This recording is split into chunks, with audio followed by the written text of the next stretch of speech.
Ta-dang, ta-dang, ta-dang. Ta-dang.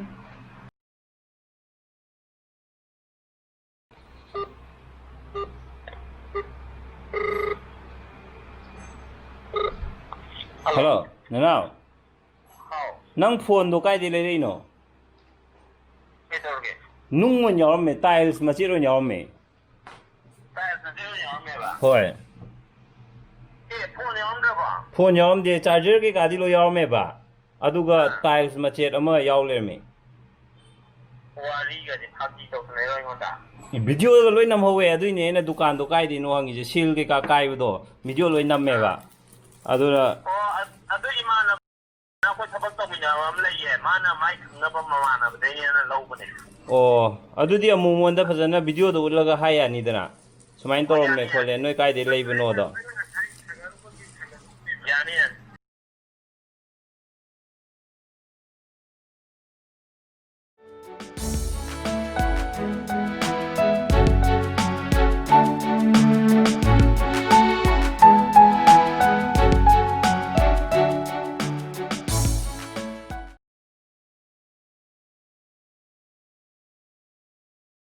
Good morning, ma'am. Asi video edit tawal ore horen upload soin tawni duang asi video zina POCO X2 hai. Si phone gen box taw dune masi phone je lising trying thoi kuni thoi lising kuni thoi pi hai. Adu si je tamai na bembem gi leibi rakone. Si unbox taw gi yeng je ado unbox ti bembem da taw hanje. Aro si zik ai kitang preparation ma cham da taw gi ge. Makha ai video ulage. Kai dau du. Nang ke dog dego hangi do ena di si ka tang khaim pisal la di excitement do lo e Hang gram ne. and hanga do Ai gram. to wa si ma sa dum tong ni ma di ado je du ju aina ke ke no khar yom jen ge aduga prepare to ge Khang ai. Na nau de hai ram di he me nga khalau ko da ko lei de khang ma. to surprise e ma na dum loi bak spoil do ne was kem khangan bya jan je mo na 30 November to say 30 November. Yeah.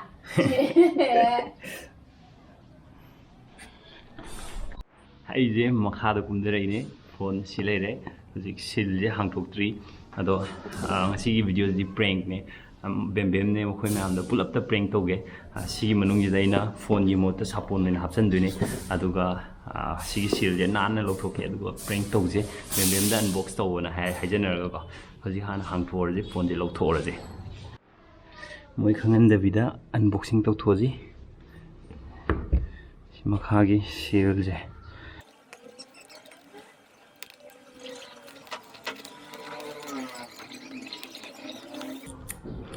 मैं do si phone je 6.67 inch पाएगा my display je dual in display camera है को flagship camera जिंगे 64 megapixel ओरे AI quad cam को अरे 20 ओबा to याम यावरे अरे दी battery जिना 4500 mAh ओरे अरे quad com ओरे Snapdragon 730G मोई के नो मैम हाई परफॉर्मेंस अदो दा दुगा made in India 8GB RAM oiba 256GB ROM keno storage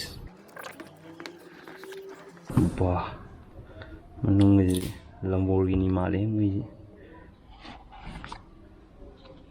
phone di yaw me prank di ram re ndu kai no phone ya already mo le mi kyan ta de wow phasai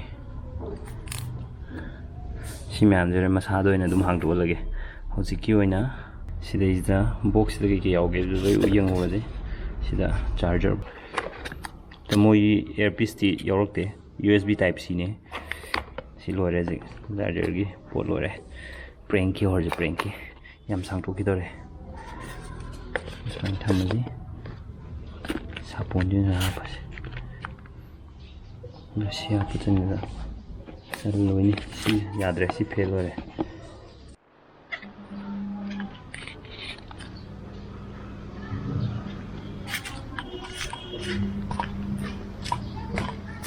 C winter सी सब सा spring तो मुझे जो preparation सन चंगी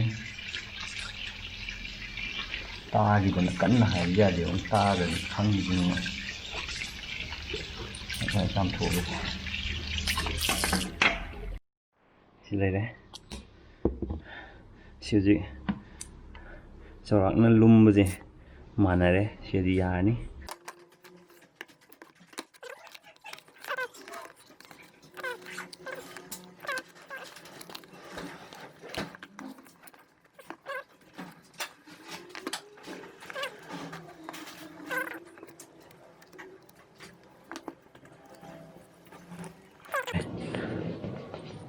ตัวสิเลยเด้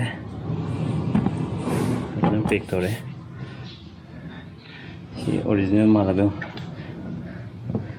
orang bem-bem dah orang bem-bem dah tahu betul betul ya bay sila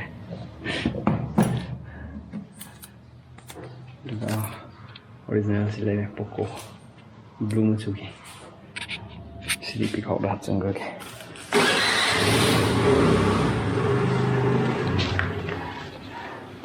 oh hubung ni ang talaki mo si ꯑꯩꯈꯣꯏꯒꯤ ꯃꯈꯥꯒꯤ box ꯃꯌꯥꯝꯗꯣ ꯀꯥꯏ ꯆꯠꯈ꯭ꯔꯒꯦ ꯕꯣꯛꯁ ꯃꯌꯥꯝꯗꯣ ꯑꯝ ꯊꯤ ꯈꯪꯗꯦꯕ ꯃꯥꯏ ꯀꯥꯗ꯭ꯔꯥ ꯊꯤꯌꯨ ꯃꯥꯁꯨ ꯈꯪꯗꯅꯕꯅꯦ ꯑꯩ ꯇꯩꯁꯦ ꯃꯣꯏ ꯄꯨꯂꯞ ꯄ꯭ꯔꯦꯡ ꯇꯧꯒꯦ ꯇꯧꯅꯦꯕ ꯕꯦꯃꯦꯟ ꯀꯥꯗ ꯇꯧꯅꯕ ꯀꯥꯏꯗ ꯈꯪꯗꯦ ꯏꯁꯤꯡꯁꯤꯡꯁꯦ ꯊꯣꯡ ꯃꯄꯥꯟ ꯂꯩꯕꯩ ꯀꯥꯟꯗꯕ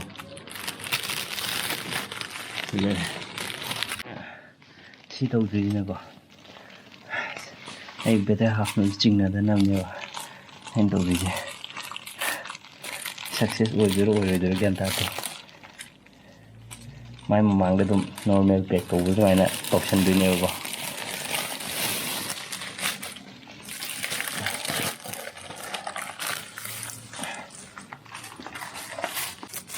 ꯃꯥꯜꯍꯜꯂꯣ ꯑꯗꯨꯝ ꯃꯥꯟꯅꯕ ꯇꯧꯁꯜꯂꯗꯤ ꯃꯥ ꯈꯪꯉꯦꯁꯨ ꯍꯥꯏꯕꯅꯤꯅ ꯑꯔꯪꯕꯁꯤꯅ ꯑꯣꯏꯅ ꯑꯣꯏꯍꯟꯁꯤꯔꯥ ꯑꯉꯥꯡꯕꯁꯤꯅ ꯑꯣꯏꯍꯟꯁꯤꯔꯥ ꯃꯄꯨꯁꯦ ꯑꯉꯥꯡꯕꯁꯤꯅ ꯑꯣꯏꯅ ꯃꯊꯛ ꯑꯣꯏꯍꯟꯁꯤꯔꯥ ꯑꯉꯧꯕꯁꯤꯅ ꯐꯖꯕ ꯃꯥꯜꯂꯦ ꯅꯠꯇ꯭ꯔꯥ ꯐꯣꯟꯒꯤꯅꯤꯅ ꯊꯣꯡꯁꯤꯒꯤꯅꯤ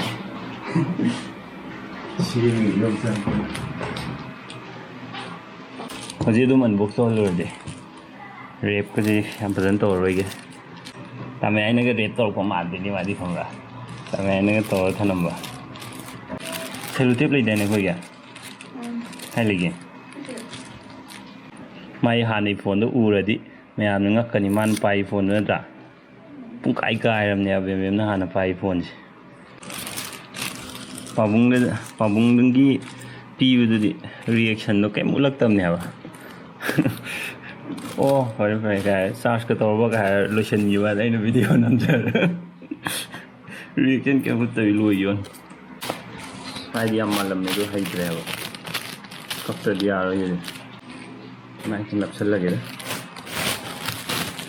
ꯌꯥꯔꯦ ꯀꯥꯏꯅꯗꯣ ꯁꯣꯝꯗꯥꯏꯒꯤꯗꯤ ꯆꯥꯎꯃꯟꯈ꯭ꯔꯦ ꯌꯥꯗ꯭ꯔꯦꯕ ꯃꯥ ꯈꯪꯍꯟꯈꯤꯕꯁꯤ ꯅꯪꯅ ꯈꯪꯍꯜꯂꯝꯕꯁꯤꯅꯦ ꯑꯩꯅ ꯌꯥꯝ ꯆꯥꯛꯏ ꯅꯠꯇ꯭ꯔꯗꯤ ꯕꯣꯛꯁꯇꯨꯗꯣ ꯀꯣꯏꯊꯤ ꯊꯤꯔꯨꯅ ꯃꯈꯥꯗꯁꯨ ꯈꯪꯗ꯭ꯔꯦ ꯍꯥꯏꯅ ꯁꯤ ꯌꯥꯔꯦꯗ ꯁꯤ ꯄꯦꯛꯀꯤꯡꯁꯦ ꯅꯠꯇ꯭ꯔꯥ ꯅꯥꯜꯂꯦ ꯍꯥꯏꯅ ꯐꯖꯔꯦ ꯍꯧꯖꯤꯛ ꯑꯗꯨꯗꯤ ꯑꯟꯕꯣꯛꯁ ꯇꯧꯍꯜꯂꯨꯔꯁꯤ ꯃꯉꯣꯟꯗ ꯊꯣꯡ ꯍꯥꯡꯇꯣꯛꯑꯗꯤ ꯃꯥ ꯑꯦꯅꯤ ꯇꯥꯏꯝ ꯆꯪꯉꯛꯄ ꯌꯥꯏ ꯀꯥꯗ ꯆꯪꯉꯀꯥꯟꯗ ꯑꯣꯏꯅ ꯑꯟꯕꯣꯛꯁ ꯇꯧꯍꯜꯂꯒꯦ ꯀꯥꯗ ꯑꯁꯤꯗ ꯊꯝꯃꯦ ꯑꯁꯤꯗ ꯍꯣꯔꯦꯟ ꯃꯥ ꯆꯪꯉꯒ ꯁꯤꯗꯩ ꯆꯪꯉ ꯂꯧꯅꯕ ꯅꯪ ꯀꯦꯃꯦꯔꯥ ꯃꯃꯥꯡꯗ ꯀꯩꯅꯣ ꯇꯧꯇꯜꯂꯦ ꯍꯥꯏꯔꯣ ꯌꯥꯔꯦ ꯑꯁꯤ ꯂꯧꯔꯣ ꯅꯪ ꯍꯥꯡꯖꯧꯔꯣ ꯑꯗꯨꯗꯤ ꯀꯩꯗꯧꯋꯦ ꯀꯦꯃꯦꯔꯥ ꯑꯃ ꯍꯥꯡꯕ ꯁꯤꯔ ꯑꯦ ꯄꯦꯛꯀ ꯂꯣꯏ ꯇꯧꯔꯝꯃꯣꯕ ꯍꯪꯕꯤ ꯅꯪꯒ ꯈꯔ ꯊꯥꯗꯖꯔꯝꯃ ꯃꯥꯜꯂꯦ ꯍꯥꯡ ꯌꯥꯔꯕꯣ ꯍꯧꯖꯤꯛ ꯌꯥꯔꯦ ꯑꯗꯨ ꯁꯦꯡꯗꯣꯛꯁꯤꯒꯦ ꯕꯦꯕ ꯅꯪꯗꯤ ꯌꯦꯡꯉꯣꯏꯗ꯭ꯔꯣ ꯐꯣꯟ ꯌꯦꯡꯕ ꯌꯥꯎꯔꯣꯏꯗ꯭ꯔꯣ ꯐꯣꯟ ꯍꯥ ꯂꯥꯛꯑꯣ ꯍꯥꯡꯗꯣꯔꯦ ꯍꯧꯖꯤꯛ ꯕꯦꯝꯕꯦꯝꯅ ꯍꯥꯡꯒꯦ ꯍꯥꯡꯉꯔꯦ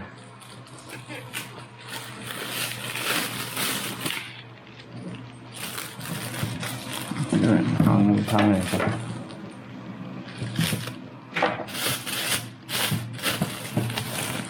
아이는 서프라이즈 떠오거든 하이루어머니나 Don't worry, I'll act surprised. 서프라이즈네 Ay, no si Pa. 어떻게 해 유지해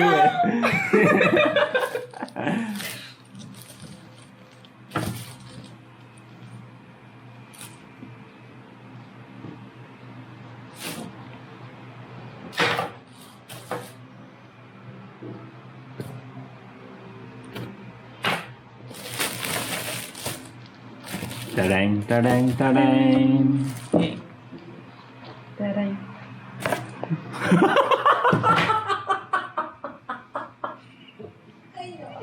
Mana tayo alam habang ba? Ngay nung nhau người đi vào gần rồi bay buồn đi không?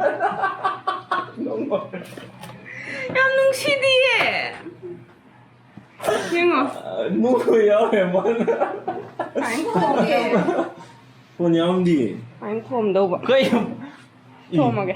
thu mà nghe luôn được. Ya. Cái. Rất gì? Yang nung CD yang o. Nang si sil도 이. nang 다 달리나 들어세. 그 눈이. 로직레 콜 버전 또 오거나 들어요. 거의 담에 폰도. 너이 폰디. iPhone sila. 하. Kadrak tao no. 거리 거든. 실도 그마이나 cái nó tàu bênนู่นhey cáiนู่นนี่ Chứ lupa क्या P बने हमने lupa लिशिंग काय delivery जानो माना Kaya. Toto na nga.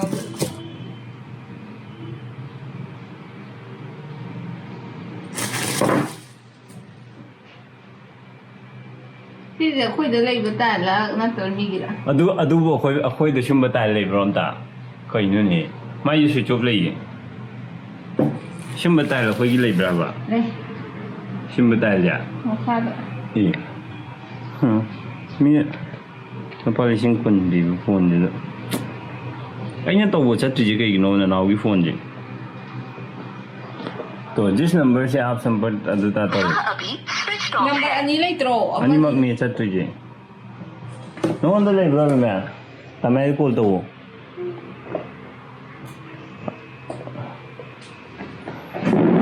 मैं हानि phone जमते हो सिगी तमे ले जरक पनिया सी फोन जी अदुगो हायो वीडियो दी नमो वे हायो कई दुकान दे ले नो तो अदु हम While putting on your face cover or mask, remember to ensure that your nose and mouth are properly covered. We're gonna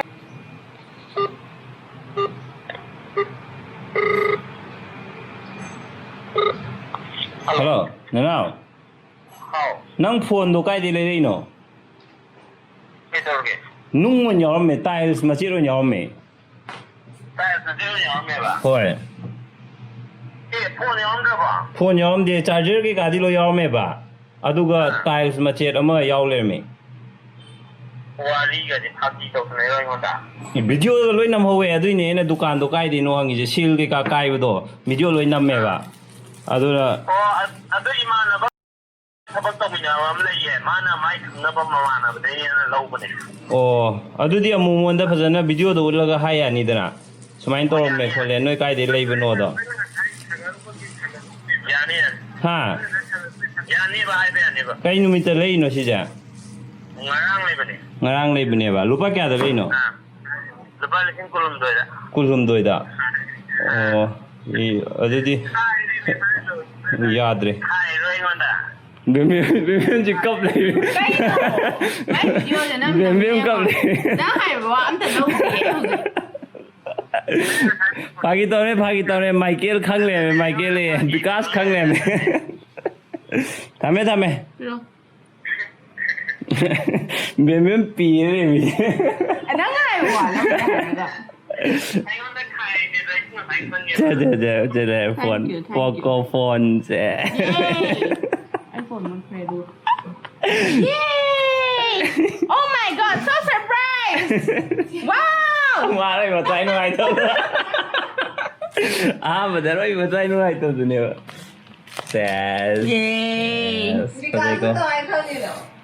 कदर तो इन्हें खंग ले बिकास माय बैकग्राउंड द बिकास का माय खंग इन्होंने द फोन जो वाओ ब्लू मचू को है एम फजे तो आप बुदो मौजल ये तो फजा भी तो ai na kan da ni to ai na di ping kan jam ne ai di online ni le 我是कैमरा मरी रा कैमरा हजिकान कैमरा मई लो ओइनारे दा 他这 सोमदना 这个 GB 用了256 256 GB my storage si magi sisna camera front camera se kamai to ba sai prank to kamai to ge how was my prank man ma ju pa ka li bo ni ko nei ba 哎我是看他的哎你们拽兵嘛给多少嘛 jai big wa ke to ni 这个啊 se ke no hapse lo se gat ke ka hapse lo si start tore 要不个 ga already di